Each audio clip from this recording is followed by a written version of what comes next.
करते हूँ और गंगा का पानी गरते हूँ। अरे ऐसा बात बता हो।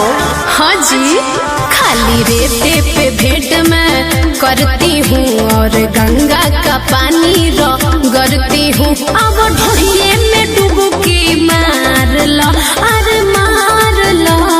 चलो होने देह सही हार लो, बबी हो छवि उघार लो।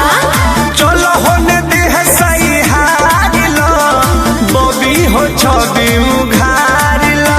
ना मन गो।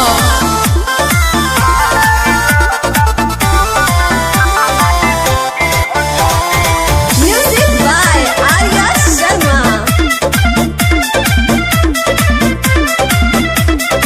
हम तो यार बानी करे खातिर प्यार बानी, अपन एनर्जी दिखावा।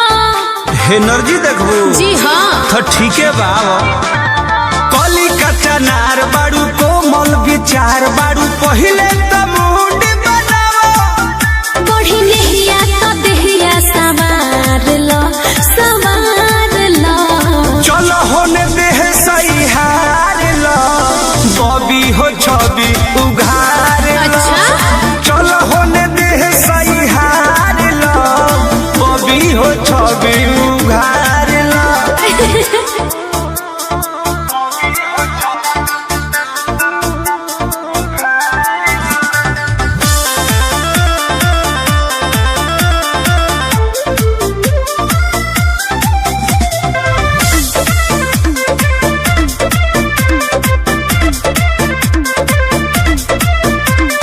कृष्णा बेदर्दिया प्रमोद प्रेमी हे छेनी के करो नहीं यूज। अरे यूज करब तो लगू भागे, बुझलू? कर धनु चॉइस ना पावे कॉइस, आज वाला रख ली है यूज। अब भीरी भीरी सटके लहार लो, लहार लो। चलो होने देह सही हार लो, बबी हो छवि उघार लो।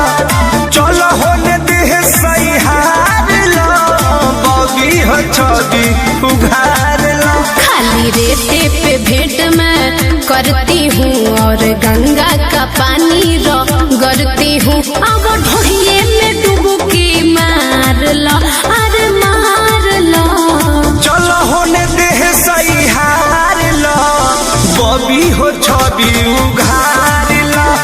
चलो होने देह सही हार लो, बबी हो छवि उघार लो। अरे उघार दो।